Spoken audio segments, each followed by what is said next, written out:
Surat crime બ્રાન્ચના IUCAWએ સરથાણા વિસ્તારમાં એક હોટલમાં કાર્યરત એક હાઈ પ્રોફાઇલ સેક્સ રેકેટનો પર્દાફાશ કર્યો છે અને 4 આરોપીની ધરપકડ કરી છે. પોલીસે 3 વિદેશીઓ સહિત 4 મહિલાઓને બચાવી હતી, જેમને વેશ્યાવૃત્તિ માટે ત્યાં લાવવામાં આવી હતી. જોકે રેકેટનો મુખ્ય સૂત્રધાર હજુ ફરાર છે.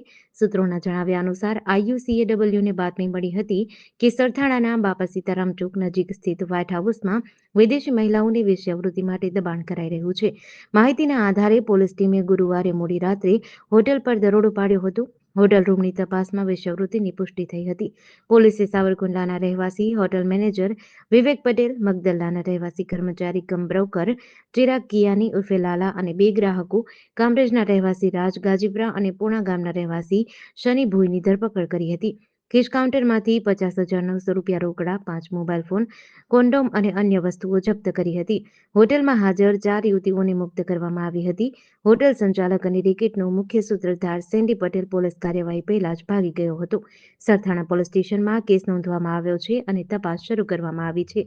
વિદેશી મહિલાઓ વિઝિટર વિઝા પર ભારત આવી હતી. JDC ન્યૂઝ સાથે સુનિલ ગાજાવાલા, સુરત.